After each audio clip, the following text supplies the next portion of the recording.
Alright, Bonehawks, it's been almost 2 months since we've got some sort of an update on this game, so I wanted to go over everything that changed today and kind of where it leaves us.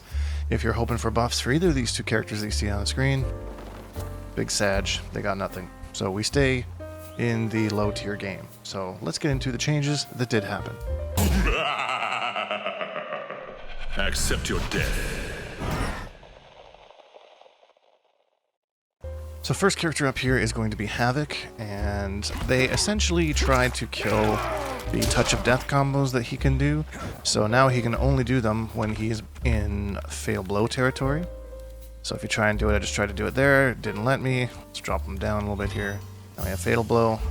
Boom, there it is. However, now you're low health, it's taking more health, it takes 120 health from you. And now it does give you a little bit of meter, but like not much. Like this is not a fantastic amount of meter. I'm not really sure. It almost feels like an insult for that little amount of meter for a 2-bar move. So, but I guess the idea was to just kind of kill the touch of death combos with him and kind of make him. His kit is fine outside of that. He'll be okay. This was just kind of the one thing they didn't like. They acknowledged it, and you can technically still do it, I suppose, but it's going to be more high risk. And yeah, whether you want to take that or not, that's up to you, because that's 2 bars a meter. So that's Havok. Next up, we have arguably the winner of this entire patch, Katana. We've got a fan going backwards, and then she can also move her trap, which can enhance her setups in the corner. I already saw Retro posting some disgusting stuff with it. Just meterless, by the way. So you just kind of got to move this along. Cuts off people's mobility and all that kind of stuff. Didn't need this. I don't feel like Katana needed more moves, you know? Like, we saw this a little bit on the Kombat cast, and now that it's out and people are getting their hands on it, I'm like, why though? Katana was already a ridiculous character with like 100% setups in the corner, and now she just has 2 more.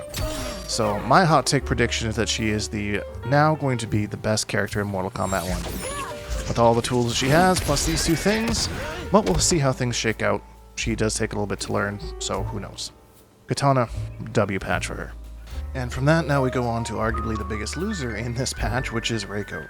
So his projectile can now be destroyed by any other projectile that's coming through it. Like even Melina's here that doesn't go full screen. It just goes straight through it. Completely deletes the stars.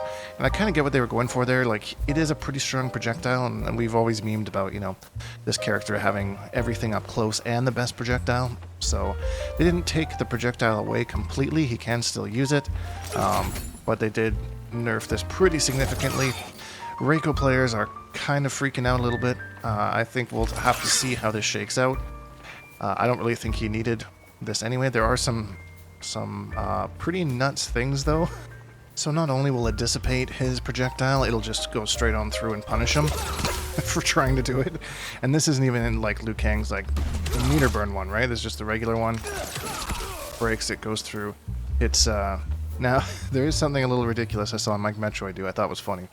Imagine you're playing against a Johnny, you get hit with this. Like, oh my god, that's so obnoxious. He did get some buffs to kind of offset this nerf. We'll see whether that's going to be enough to balance him out or not. Who knows? So he now has a jumping command grab, which is interesting. So it does 110 damage. If someone tries to, say, up block you. 310 damage, which is kind of crazy. So we'll see how this shakes out. Reiko has a pretty good jump in, so now it's kind of mixing up that jump in game on top of his already strong rush down game, command grabs. I think this character is going to be fine. I think there's a little bit of overreacting here, but we'll see. We'll see how all these tools kind of shake out, and if this character ends up just being dead. So Raiden got some new juice here. So Raiden can now charge this, and it kind of gives him a little bit of a burst, which also gives him combos off of his throw, which is pretty nuts. Competitor, I saw posted some stuff with that. I'm sure you follow Competitor. So it'll be interesting to see like how this move goes, because like even if you're going to try and attack Raiden, knowing that this thing is going to blow up at some point in time is kind of intimidating. And then Raiden can set it off early whenever he wants to. So I don't really know how this is going to go. Raiden was another one that I didn't think needed anything new. Is kind of a bland character, I suppose, so this gives him something a little bit more interesting. But probably moves him slightly up the ladder as far as the tier levels go. So it'll be interesting to see what Raiden players come up with in this department. But it's a cool idea, cool move, I welcome it. I don't think it's too overpowered or anything like that. So that's it for the main roster. We're on to cameos now. So the first one is Sector. There was a lot of silliness was going on with the fatal blow kind of hitting when it wasn't supposed to, and all that kind of stuff. So they seem to have fixed that, apparently, according to their notes. So it should be a little bit more consistent. But the big thing is that it's a little bit slower. 4 frames slower on the startup, as opposed to what it was before. Look at me mashing the cameo button there. So it's a little bit easier to deal with. It still is just as fast when you do it in a combo. I don't really know what that looks like. I haven't really tried this one out. Oh yeah, that combos, no problem. But it was a little ridiculous before if you're just going to raw do it. So a little bit easier, a bit of a nerf for Sector. I think this cameo is going to be fine. Still has all the other junk with it. And just kind of normalize this a little bit. So that's a W in my eyes. Next cameo up here is Scorpion.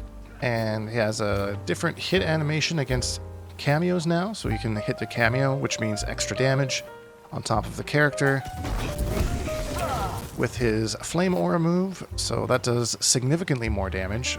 I think they just really wanted to see people use this move a little bit more. And then it also knocks off half of a meter of every cameo except for seemingly Shujinko.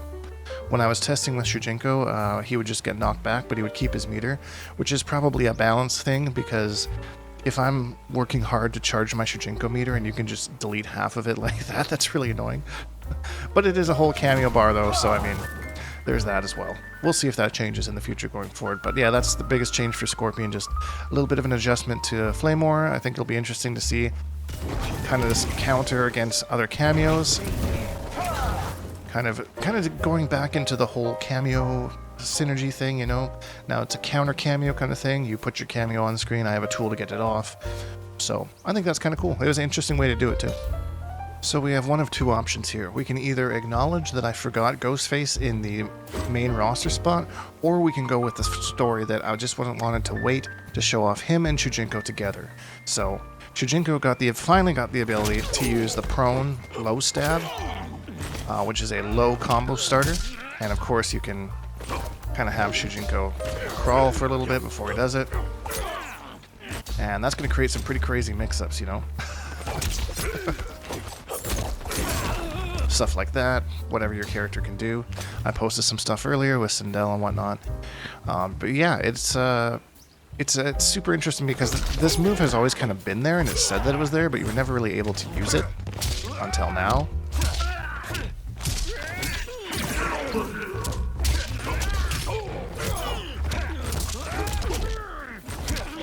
There's just an example of a combo, something you might be able to do. So yeah, that's pretty big news with Shujinko. I've been exploring this move like crazy. It's really, really fun with a lot of his best pairings. And then going on to Ghostface, Ghostface actually got something that he lost for a while there, which was the knife cancels. So this was creating some infinites before, and they seemingly fixed it, and they're good cancels too, so it'll be interesting for really make that variation of him a little bit scarier. Yeah, I'm glad they were able to get this back, because I was worried that it would just disappear forever, and Ghostface players were pretty sad about that. So I'm glad they were able to get it fixed and implement it back into the game. W for Ghostface, slight buff again. And that's it. Kind of all the changes that they made explained, just in case you didn't really understand. Sometimes reading patch notes isn't clear, you don't really know what direction these things are going to go in, so I thought I'd make this just to make that a little easier.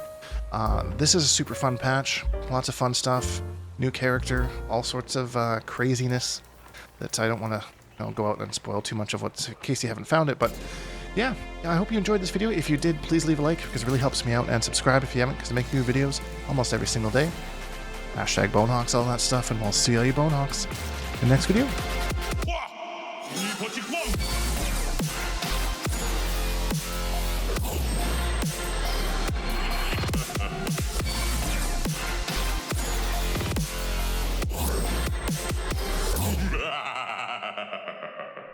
Accept your death.